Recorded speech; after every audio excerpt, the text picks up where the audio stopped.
Ahora sí, ¿cómo les va? Buenas tardes, noches. Muchas gracias por venir a este hermoso local Héctor Covagliaro de la Asociación Trabajadores del Estado.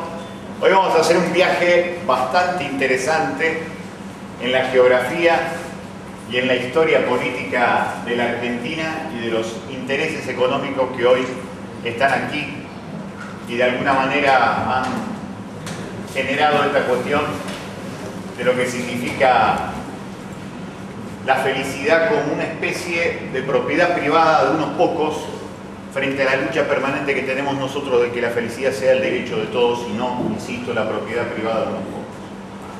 Lo que nosotros queremos compartir con ustedes hoy tiene que ver con dos fantasmas de la historia que se cruzan por esta excusa de los almanaques. Por un lado, vamos a empezar con el más reciente. Don Julio Cortázar, en febrero de 1984, se iba para algún lugar del universo, luego de haber estado durante todo enero de 1984 en un departamento que alquilaba en Palermo, en la ciudad de Buenos Aires, tratando de ser recibido por el primer presidente electo de los argentinos en la recuperación democrática, que era el doctor Raúl Ricardo Alfonsín. Yo me acuerdo que fue muy fuerte eso de Cortázar tratando de que Alfonsín lo recibiera. Cortázar había hecho mucho desde el exilio por la Argentina, especialmente integrando algo que se llamó el Tribunal Russell. El Tribunal Russell se llamaba así en homenaje a un extraordinario filósofo que fue Bertrand Russell, que hizo, entre otras cosas, La Sabiduría de Occidente, que es un libro muy recomendable para todos aquellos que se quieren enamorar del pensamiento humano, que es La Sabiduría de Occidente, todo un recorrido por la historia de la filosofía. Y se había metido en los últimos años de su vida a construir conocimientos sobre la violación permanente a los derechos humanos en los países del tercer mundo. Entonces se había constituido lo que se llamó en la década del 70 el Tribunal Russell. Y Cortázar, en el año 1975, forma parte de ese Tribunal Russell y para comunicar las conclusiones del Tribunal Russell. Estaba bien el horario que dije de empezar, ¿eh? Gracias por venir. Y Cortázar, para comunicar las conclusiones del Tribunal Russell, hace una excelente historieta en una edición mexicana que se llama Fantomas contra las multinacionales.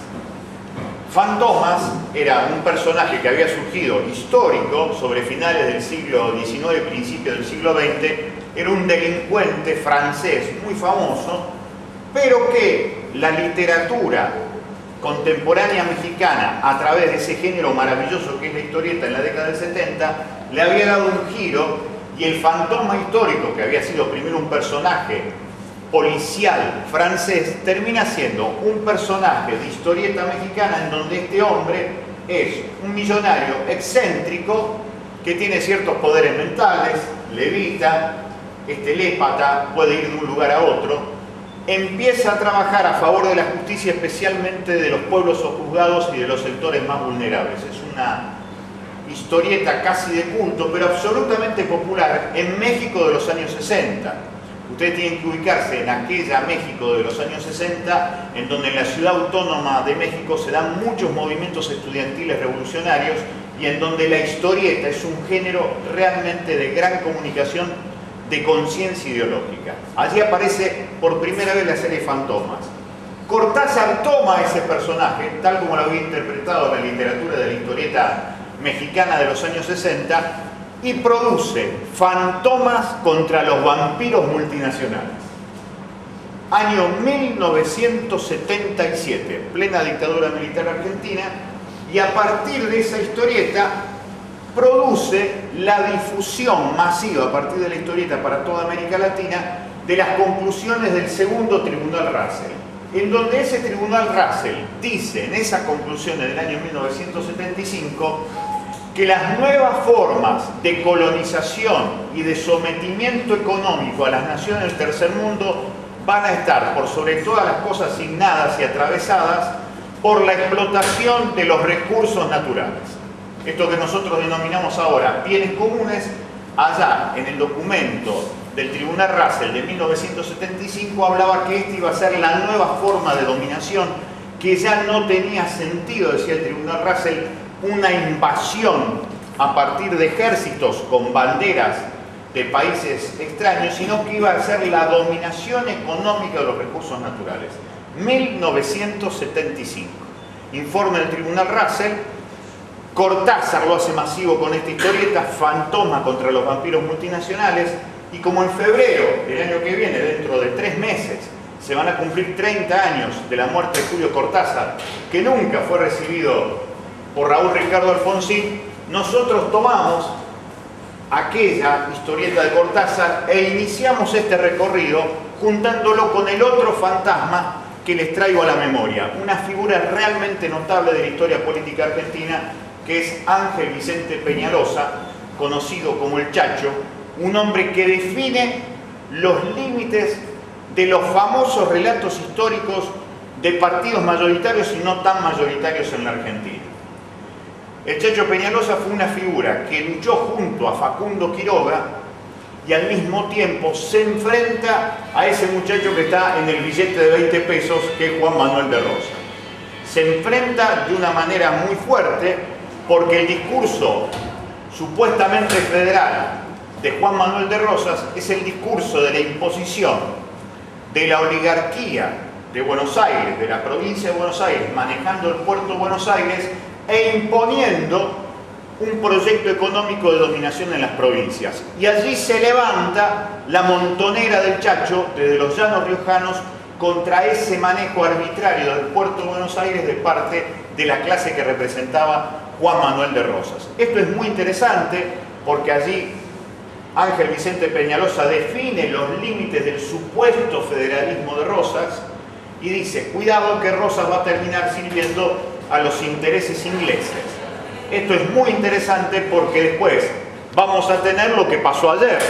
20 de noviembre es lo que está en el dorso del billete de Juan Manuel de Rosas, la batalla de la Vuelta de Obligado. Ustedes saben que la batalla de la Vuelta de Obligado es una batalla realmente heroica, pero en donde los argentinos perdimos frente a 55 navíos ingleses, 30 de ellos mercantiles, los demás de guerra, que pasan por esa maravillosa terraza cósmica que dibuja el río Paraná a la altura de la localidad de San Pedro en la provincia de Buenos Aires.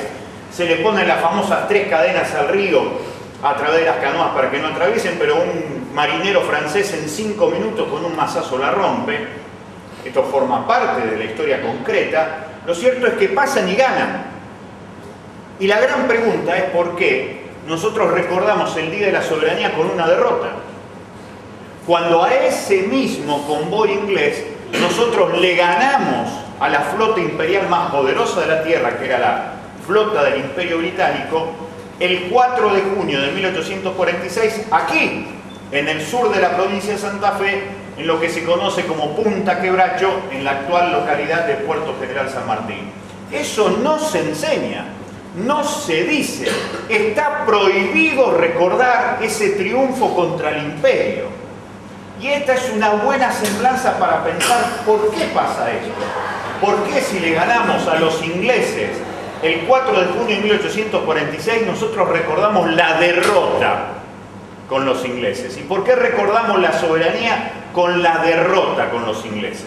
Yo estoy convencido que nos enseñan a pensar el término de soberanía asociado con el término de la derrota, cuando en realidad pensar en la soberanía supone pensar un proyecto de desarrollo autónomo de acuerdo a nuestras propias convicciones, de acuerdo a nuestro propio proyecto, sin depender de poderes ajenos o de poderes imperiales. Pero como está prohibido osar pensar que se puede enfrentar al imperio y ganarle, está prohibido recordar Punta Quebracho. La mayoría de nuestros maestros, la mayoría de nuestras maestras, no se les enseña historia en ese sentido, sino que en todo caso le dicen el Día de la Soberanía es el 20 de noviembre. Nosotros creemos que esta es una falsificación histórica que tiene un objetivo político en el presente. No podemos pensar enfrentarnos al imperio porque no se puede enfrentar al imperio. Ese es el mandato que viene de esa lectura histórica. Lo cierto es que el Chacho Peñalosa, con la coalición del norte, se enfrentó al poder de Juan Manuel de Rosas, y esa coalición del norte fue utilizada muchas veces por el otro partido político que quería debatir a esa primera expresión política de las mayorías argentinas, que fue el Partido Federal. Me estoy refiriendo al Partido Unitario. El Chacho dice: no, ustedes tienen el concepto de unirse permanentemente con el extranjero, nosotros no lo queremos al extranjero, porque ya estuvimos con la experiencia de Famatina. ¿De qué hablaba el Chacho Peñalosa cuando escribía esto de no vincularse a Buenos Aires, que era vincularse al extranjero por esta cuestión de Famatina? Es una historia maravillosa y que tiene que ver con una de las grandes historias, y estoy viéndolo a Miguel Catalá, que escribió y que acaba de presentar un libro de poemas vinculado a la Asamblea del año 13, 7 de mayo de 1813, la Asamblea Constituyente del año 13 define que los productos que surjan de la minería van a servir para el desarrollo de la nación. 7 de mayo de 1813, Asamblea Constituyente. Por eso el 7 de mayo es el Día Nacional de la Minería. En Famatina lo que sucede es que cuando asume el 8 de noviembre de 1824, y disculpen la mala palabra, pero la tenemos que utilizar varias veces, cuando el 8 de noviembre de 1824 Bernardino Rivadavia, disculpen la mala palabra, asume como presidente de la River Plate Mining and Company, la compañía de minas y de tierras del Río de la Plata, pagado por los ingleses, 50 lucas esterlinas le pagaban por mes a Rivadavia. Rivadavia es justamente el gerente que los ingleses ponen para la explotación minera de la Argentina. Aquí, y en el libro ustedes lo van a ver, en el cuaderno de investigación lo van a ver, ya había recorrido un coronel inglés que trabajaba para el Foreign Office, que se llamaba French, que no tiene nada que ver con nuestro querido French y Beruti, que termina loco por otra parte, el famoso gran piquetero del origen de la historia nacional. French y Beruti fue un piquete que le pide al cabildo que decida el gobierno propio. Lo cierto es que este French había estudiado todo el camino de Córdoba, de La Rioja, de San Juan, explorando las leyendas que hablaban sobre el oro y el cobre de los cerros azules de Catamarca, de La Rioja, de Córdoba. French hace todo un diagrama y se lo da a Rivadavia y le dice: esto es lo que venimos a explotar nosotros. Rivadavia es nombrado entonces presidente de la River Plate Mining and Company. Acuérdense que Rivadavia aparece por primera vez en la historia argentina en el año 1811 como secretario del primer triunvirato de la Argentina. Paso Zarratea Chiclana, como siempre digo, una delantera de fútbol, y el secretario Bernardino Rivadavia, ese tipo que le dice a San Martín: usted se tiene que ir de acá, si no usted va a terminar preso. Es el que le dice a Manuel Belgrano: usted por inventar la bandera va preso, y efectivamente va 2 semanas preso Manuel Belgrano. Ese es Rivadavia.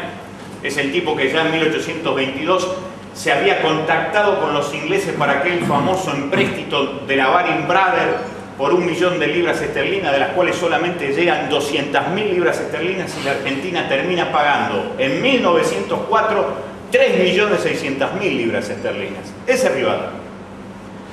Rivadavia, el de la primera constitución, la Constitución de 1819, que va a decir: solamente será ciudadano de este país aquel que sea propietario. Si alguien no es propietario, no será considerado ciudadano. Es el primero que dice: el Estado garantiza los bienes de la Iglesia Católica Apostólica Romana. Digo esto porque hay una lectura del Partido Comunista tradicional a partir del historiador Sergio Bagú, que decía que Rivadavia era un emblema del progresismo en la Argentina. No, fue el emblema de la entrega de la Argentina a los capitales internacionales. Y el desarrollo de Rivadavia es un desarrollo para las minorías, no para las mayorías. Eso es Rivadavia, es el que le pone el precio a la cabeza a San Martín, que lo pone preso a Belgrano, que aumenta el precio de la carne para el consumo interno mientras se lo regala a los ingleses en 1812. Por eso San Martín hace la primera medida política de sacarle los granaderos a la calle el 8 de octubre de 1812. Es decir, ese Rivadavia, que hace la Baden-Baden, es nombrado el 8 de noviembre de 1824 presidente de la River Plate Mining and Land Company, la compañía de tierras y minas del Río de la Plata. 50 libras esterlinas. 50.000 libras esterlinas por mes es lo que cobra Rivadavia. El 6 de enero de 1826, el Día de Reyes de 1826, Rivadavia asume como presidente de los argentinos. ¿Qué va a hacer Rivadavia? ¿Para quién va a trabajar? Si viene cobrando desde noviembre de 1824 para los ingleses, ¿para quién va a laburar? Labura para los ingleses, de forma descarada. Y lo primero que hace Rivadavia es mandar al ejército de Gregorio Alauz de la Madrid, un hombre que había combatido junto a Belgrano, para ir al Cerro de Famatina, para quedarse con el Cerro de Famatina. ¿Por qué era tan importante el Cerro de Famatina en La Rioja? Porque de allí se sacaba el cobre y el oro con los cuales se habían acuñado las primeras monedas, que es justamente el símbolo que ustedes tienen en la monedita de un peso. La monedita de un peso refleja el símil, el parecido a la primera moneda acuñada por la Asamblea del año 13. Se querían quedar con el oro y con el cobre de Famatina. Y ahí se levanta el pueblo riojano contra ese ejército de la Madrid, que trae dos banderas. Trae la bandera argentina del Ejército Nacional, definido como Ejército Nacional porque es el ejército que manda a Buenos Aires. ¿Y qué otra bandera? La bandera inglesa. Miren qué cosa impresionante. Un gran prócer argentino, porque la Madrid fue un peleador enorme, especialmente en la campaña de Belgrano. Sin embargo, va con bandera argentina y bandera inglesa para adueñarse de Famatina. El pueblo reunido en Montón, de ahí Montonera, el pueblo reunido en Montón, la Montonera de Facundo, sale a darle pelea en dos batallas, la batalla del Rodeo y la batalla del Tala, y le gana. Famatina resiste y ahí al lado de Facundo está Ángel Vicente Peñalosa. A eso se refiere el Chacho cuando dice: yo tampoco voy a responder al partido unitario que viene de Rivadavia porque esos intereses provienen de las relaciones de Buenos Aires con proyectos que no tienen nada que ver con nuestros pueblos. Famatina, en aquel momento, se queda en poder del pueblo que se había levantado en Montón contra ese ejército invasor porteño que quería imponer los intereses ingleses. 1826. Casi 200 años después, lo que estamos viviendo es la venganza de Rivadavia. Rivadavia ha vuelto para quedarse con casi todo. ¿Por qué? Porque el espíritu rivadaviano hoy está presente en lo que significa esta explosión de proyectos megamineros que se da a lo largo de la precordillera y la cordillera de los Andes. En el año 2003 había solamente 10 proyectos megamineros desarrollados en la Argentina, en el año 2003. En el año 2013 hay cerca de 150 proyectos megamineros pequeños, medianos y grandes. Hay un desarrollo de los proyectos megamineros impulsados fundamentalmente por capitales internacionales. En ese contexto se dan dos cosas. Lo que el Tribunal Russell había anunciado en 1975 acerca de que el nuevo dominio de las potencias iba a ser a partir de la explotación de los recursos naturales, y por el otro lado lo que se da es cómo los principales bienes comunes, que son los recursos del subsuelo argentino, empiezan a formar parte de las grandes ganancias de las empresas internacionales. Encuentran algo que sigue vigente, que es el Código Minero reformado durante la época de Menem. Menem lo hizo, como decía la publicidad, que continúa en los tiempos de la Rúa, continúa en los tiempos de Duhalde y continúa hasta el presente. Hay una renovación de esos convenios, los que le permiten a estos grandes emprendimientos mineros producir esta explotación y esta expoliación que tenemos frente a los recursos naturales, frente a los bienes comunes. Y se instalan, especialmente a partir de los años 90, dos grandes empresas que remiten a los fantasmas de los grandes caudillos.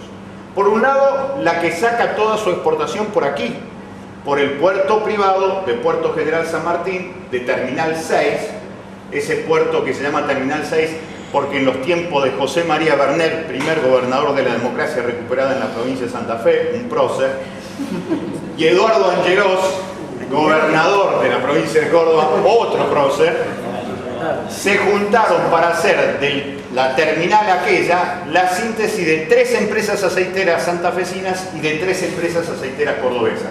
Hicieron Terminal 6.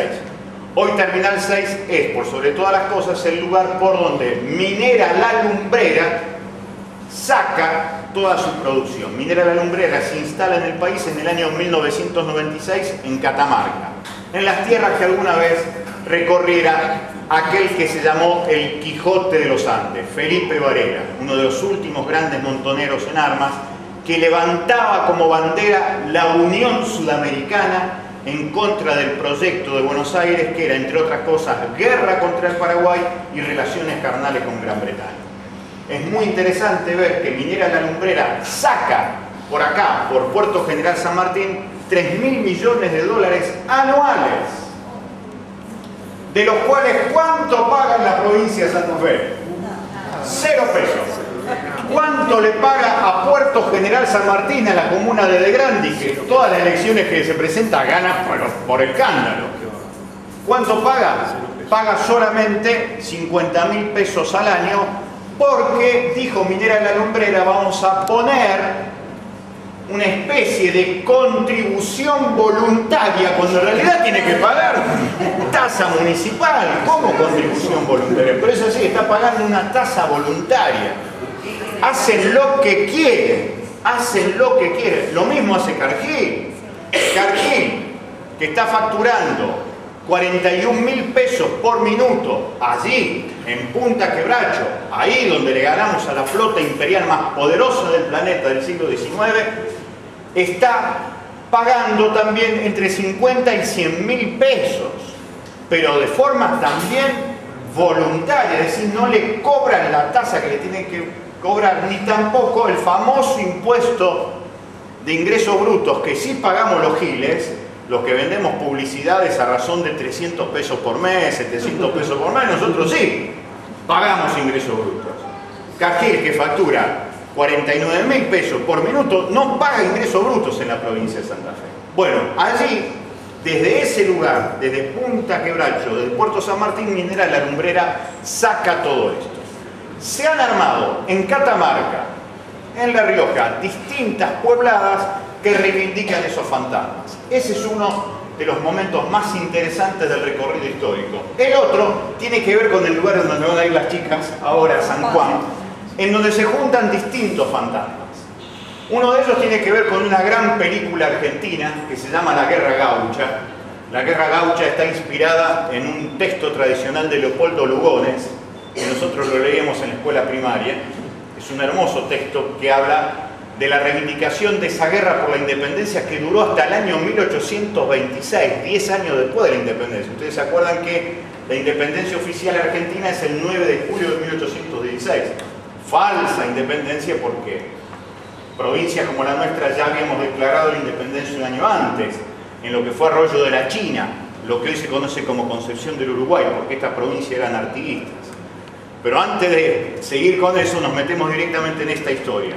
La Guerra Gaucha reivindica aquella guerra popular en donde los pueblos originarios, los aymaras, los quechuas, los descendientes de ese gran estado incaico que era el Tahuantinsuyo, junto a los gauchos de Güemes, pelearon hasta el año 1826 contra las invasiones permanentes de los españoles.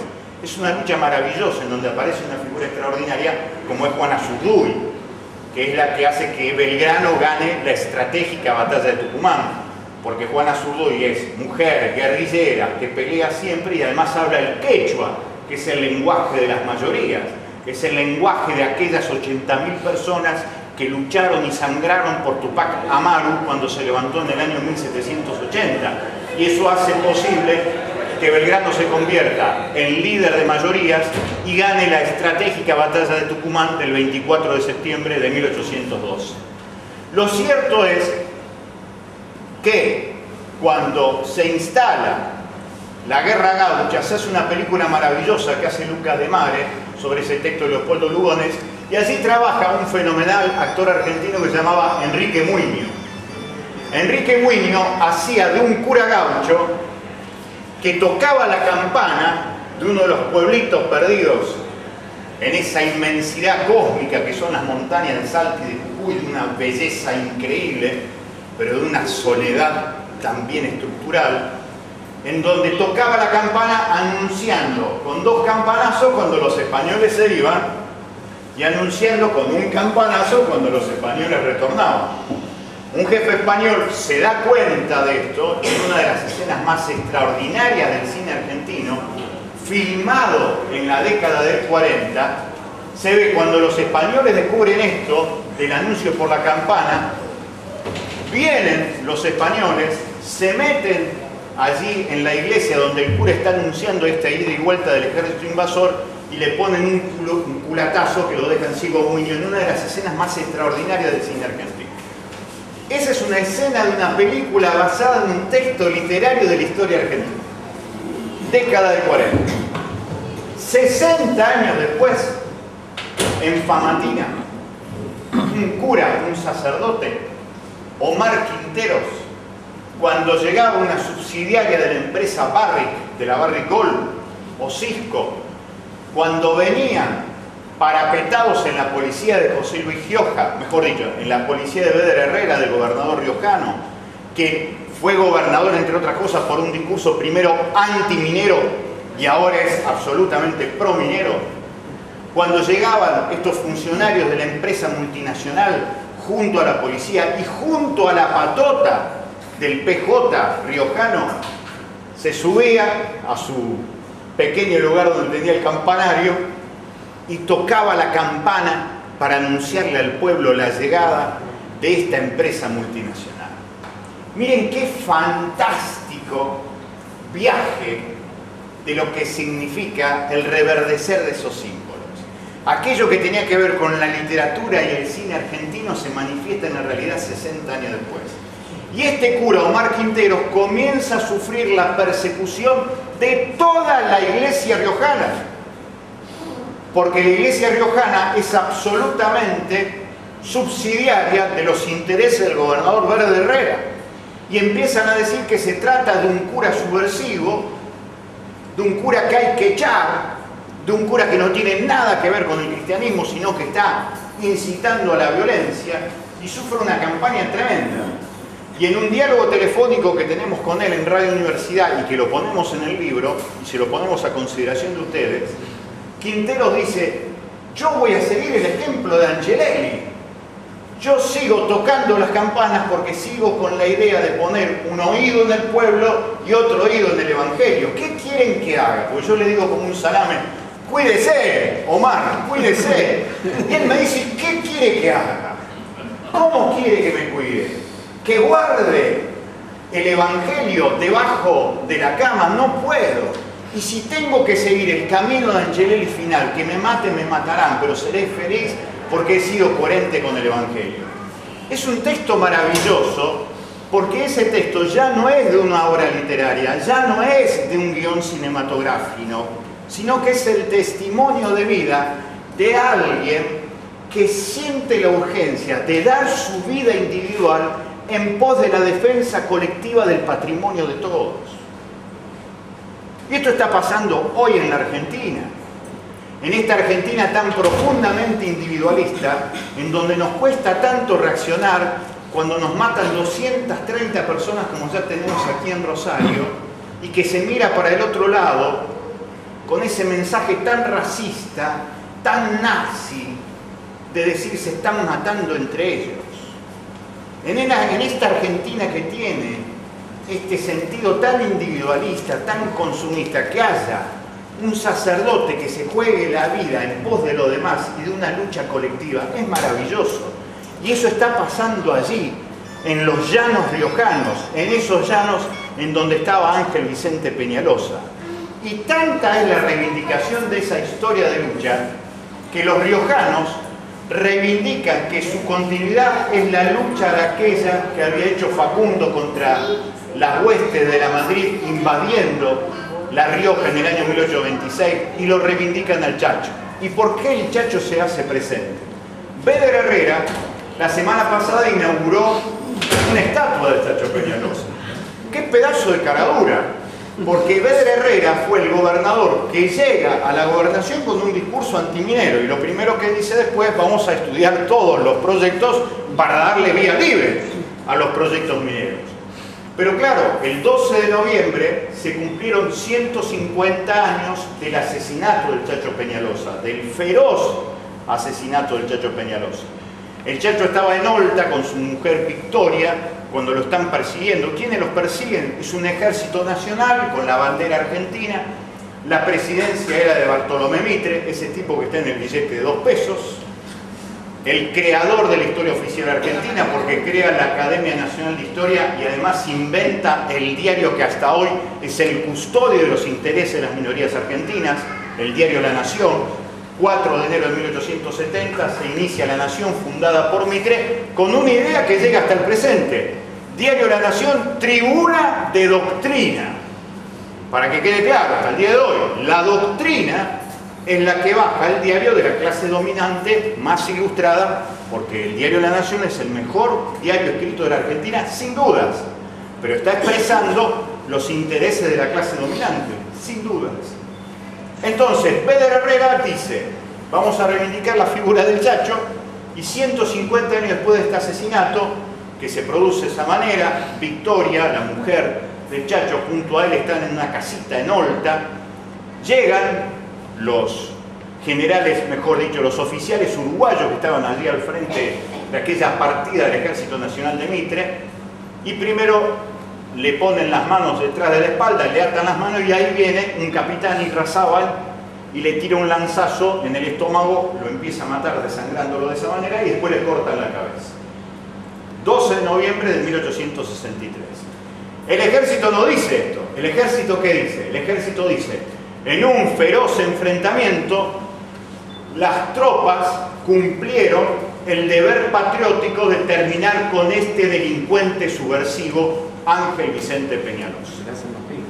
Domingo Faustino Sarmiento, el del billete de 50 pesos que sirve para comprar este libro, Domingo Faustino Sarmiento, el del billete de 50 pesos, escribe el 20 de septiembre de 1861, 2 años antes, una carta inigualable, la tienen que buscar, en el libro está, pero está entera. 20 de septiembre de 1861 escribe una carta extraordinaria diciendo que hay que hacer con Santa Fe, hay que dejarles todas aduanas que estén a los intereses porteños, no a los intereses de Santa Fe.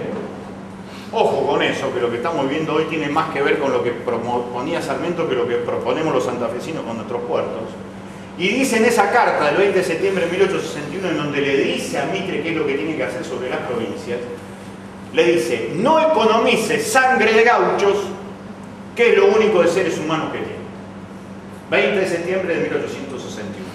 Cuando Sarmiento conoce la noticia de Mitre, duda, y allí aparece un gran periodista de investigación, subversivo, militante, revolucionario en aquel momento, que se levanta con la última montonera en armas, que es la de Ricardo López Jordán en Entre Ríos. Cansado de la traición de Urquiza, se levanta Ricardo López Jordán y allí está junto a él un tipo que se la va a jugar, un tal José Hernández. José Hernández llega a conocer la historia verdadera de Olta y cuenta por primera vez en el periódico El Nacional, que salía en Paraná, esta historia real de cómo lo asesinaron al Chacho Peñalosa. Es una gran denuncia periodística, es una investigación periodística que separa la mentira de la verdad y sale la verdad a luz. Al Chacho no lo mataron en un enfrentamiento, sino que lo asesinaron a sangre fría. Y ahí Sarmiento se entusiasma. Dice: eso es lo que había que hacer. Y escribe después, cuando se conocen todos los escritos de José Hernández: lo mejor que usted hizo, Bartolomé, fue matarlo de esta manera, a este inveterado pícaro que era Ángel Vicente Peñalosa. Lo felicito fundamentalmente por la forma en que lo mataron. Ese es Sarmiento. Después le cortaron la cabeza y la clavaron. Y la clavaron en una pica.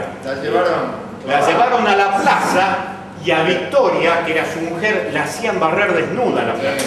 Eso fue Sarmiento en San Juan. Ese fue Sarmiento. Sí. Padre del aula, Sarmiento inmortal. Gloria y honra sin par. Lo cierto es que ese Ángel Vicente Peñalosa tenía algunas características extraordinarias. Era un tipo que cuando generaba prisioneros de ese ejército que lo perseguía, los trataba tan bien que muchas veces comían los prisioneros y no comían sus propias tropas. Sus propias tropas se la bancaban. Cuando en el acuerdo de la banderita, que se da en el año 1862, un año antes, se encuentran las tropas de Mitre con la del Chacho. Y el Chacho entrega a los prisioneros que están con una salud extraordinaria. Están más gordos que los que estaban, están muy bien comidos, están muy bien vestidos, y los prisioneros dicen: viva el Chacho Peñalosa, un verdadero general del pueblo. Los uruguayos que vienen manejando el ejército de Mitre no entregan a nadie porque a todos los torturaron, los masacraron y los mataron. Esa figura del Chacho Peñalosa es una figura muy pocas veces visto, no solamente en la historia de la Argentina, sino en la historia de los pueblos. Es una figura que realmente hay que reivindicar. 150 años después, el pueblo riojano encuentra que en la lucha del Chacho Peñalosa está el origen de esta lucha en defensa de los bienes comunes. Y después aparece la otra historia, la historia donde van a ir ustedes, la provincia de San Juan. Y allí se juntan también dos símbolos del presente. Hace poquito, un cura cordobés fue elevado a la categoría, ¿cómo sería, Gabriel? De presanto. Beato, que es el cura brochero, presanto, el prólogo de ser santo. Lo cierto es que el cura brochero, un cura gaucho, era un cura que hizo un montón especialmente de esas misiones espirituales, de ir tras las sierras. Nosotros contamos ese sacerdocio de brochero, que es una de las imágenes sobre la cual se reconoce el actual Papa, Francisco I, Bergoglio, se reconoce en brochero. Pero lo que no se sabe mucho de brochero, que a Brochero le gustaba la lucha de las montoneras. Y él apoyó al gran montonero de San Juan, que había luchado junto al Chacho Peñalosa, que había luchado con Facundo, que era Santos Guayama. Una figura prácticamente desconocida. En la historia nacional totalmente desconocida. Imagínense que la historia nacional siempre fue contada desde Buenos Aires e impone esa visión. En San Juan, la historia de Santos Guayama pasa lo mismo que con la historia de Güemes. Ustedes van a Salta y van a encontrar en la plaza principal de Salta, en esa plaza de los 4 siglos, como le dicen los salteños, que el monumento central de la plaza de Salta no es Güemes, es Arenales. Porque Arenales gobernó Salta durante muchos años, pero lo primero que hizo Arenales fue hacer lo que hizo Rivadavia. Le regaló todos los recursos mineros a los ingleses, principal cosa de Salta. ¿Por qué? Porque Salta repite el esquema que manda Buenos Aires. Y Güemes, en Salta, está en un parque alejado del centro salteño. Porque Güemes todavía hoy en Salta se discute porque tiene algunas características tremendas. Güemes era casi clasista porque era el tipo que le dio ciudadanía a los peones. Cuando antes, ¿se acuerdan que habíamos dicho que la Constitución rivadaviana solamente hacía ciudadanos a los propietarios? Güemes dijo: son todos iguales ahora. ¿Qué? Eso nunca se lo perdonaron. Por eso a Güemes lo que lo manda a matar es la oligarquía salteña en junio de 1821. Lo cierto es que con Santos Guayama sucede algo similar en San Juan. Brochero llega a San Juan y no se quiere referenciar con las familias gobernantes de San Juan, todas directamente relacionadas con Sarmiento. Imagínense que Sarmiento es sanjuanino, viene de ahí, había plantado a los representantes del Partido Unitario de los intereses de Buenos Aires, pero Brochero no se reúne con ellos. Lo va a buscar en la clandestinidad a Santos Guayama y se referencia en Santos Guayama diciendo que él va a ser el líder espiritual de los sanjuaninos. Imagínense. El cura Brochero terminó siendo mala palabra para esos representantes sanjuaninos y Santos Guayama logra, con ese paraguas protector del cura Brochero en aquel momento, cierta seguridad que hace que durante algún tiempo esté con libertad tratando de pelear por los intereses sanjuaninos. ¿Cómo termina toda esta historia? Mal, porque el líder popular referente a los intereses sanjuaninos genuinos lo terminan metiendo preso, fraguan también un supuesto altercado y lo terminan matando.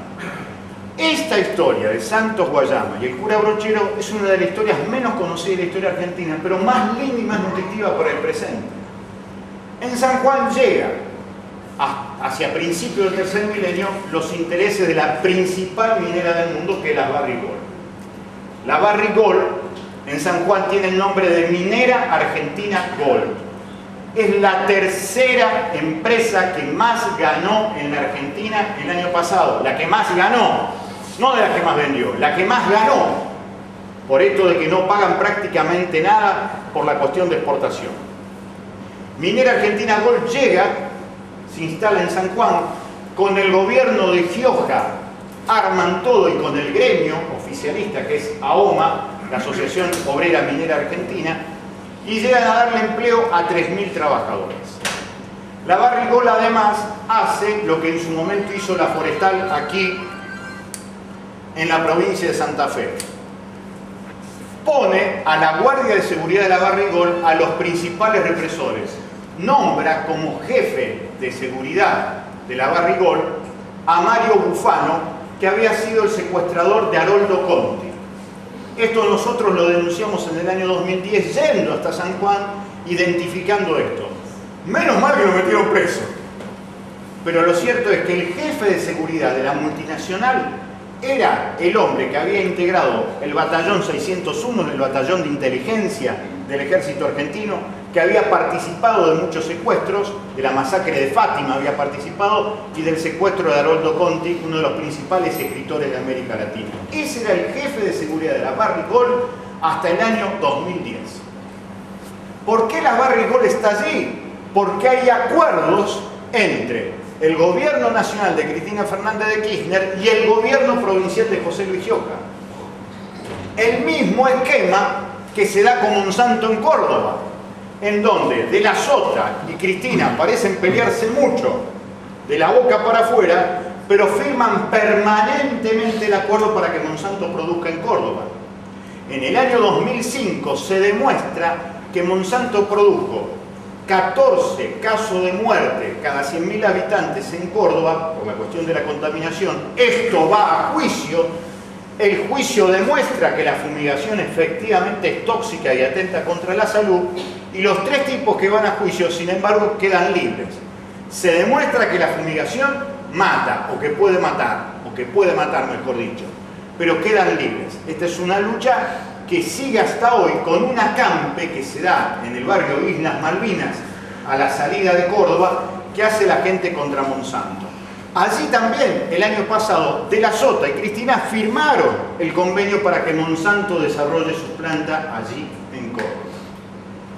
Esto se da de bruces también con la historia del siglo XIX, en donde Córdoba tuvo un tipo fenomenal que se llamó Juan Bautista Bustos, un tipo que peleó y sangró con San Martín, que había dicho que los bienes de la tierra eran propiedad de los cordobeses. Por supuesto, Bustos termina siendo un fantasma. Bustos hasta hace poco estaba, su cuerpo, sus restos estaban en Santa Fe.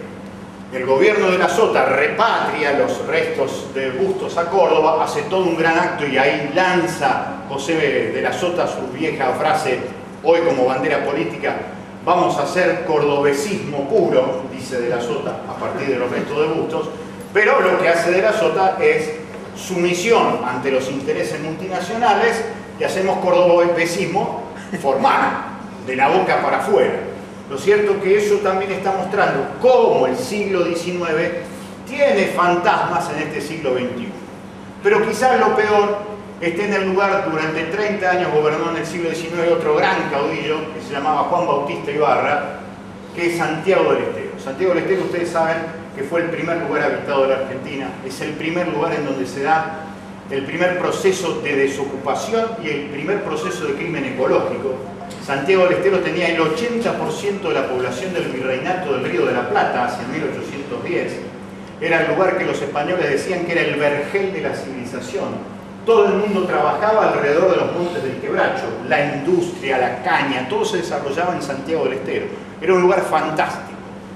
Raúl Dargols, un gran investigador, escribió un libro maravilloso en el año 1983 que se llama Achi Quebracho, y cuenta un dato que le sirve a él para después hacer una obra de teatro, que en el siglo XIX talaron todos los quebrachales de Santiago del Estero para hacer con ellos los durmientes de los ferrocarriles y los postes de los alambrados de las grandes estancias, y dice Dalgols: según el Ministerio de Hacienda de la provincia de Santiago del Estero, la cantidad de quebrachos era proporcional a hacer un camino ida y vuelta a la luna. Maravilloso lo que dice Dalgols, le sirve para hacer una obra de teatro.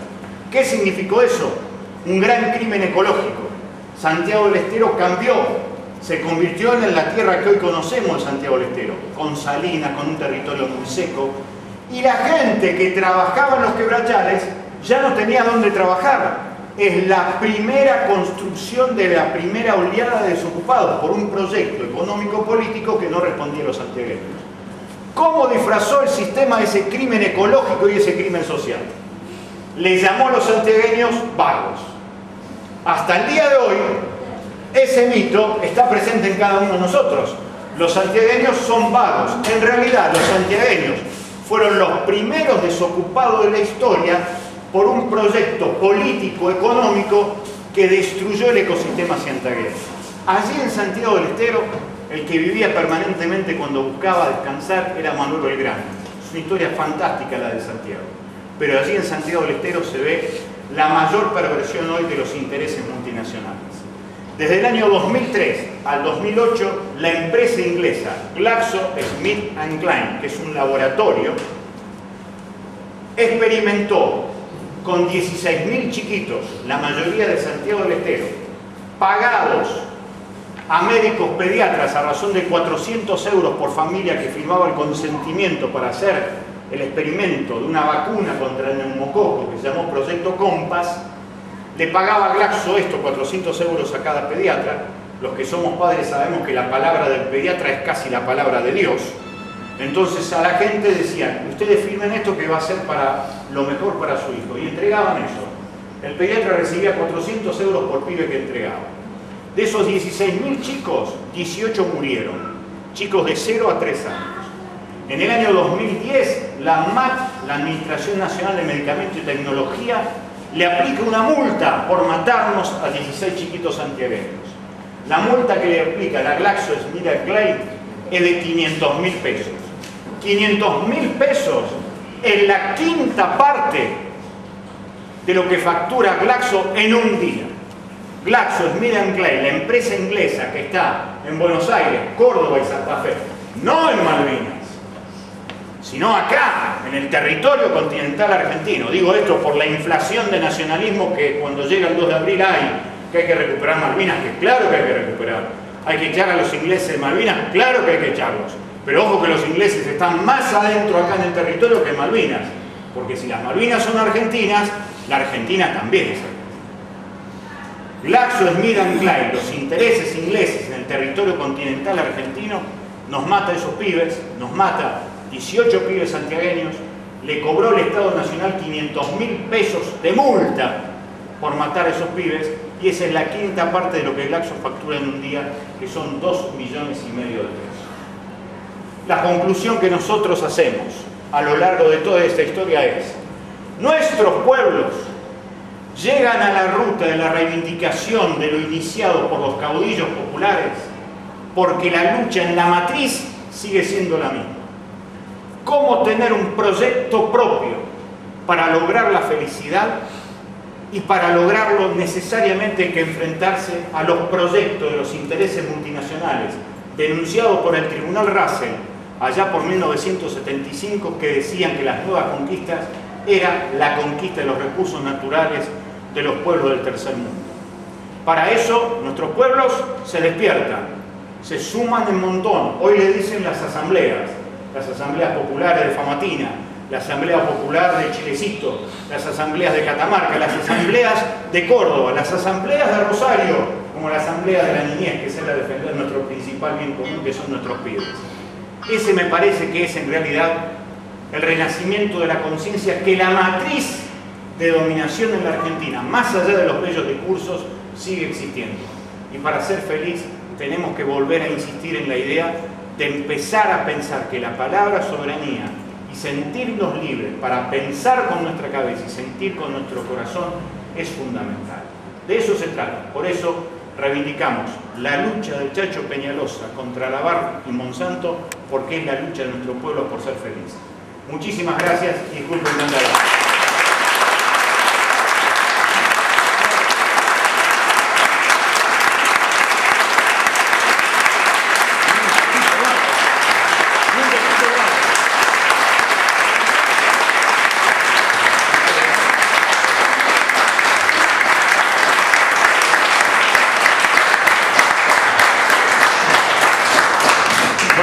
Gracias por venir.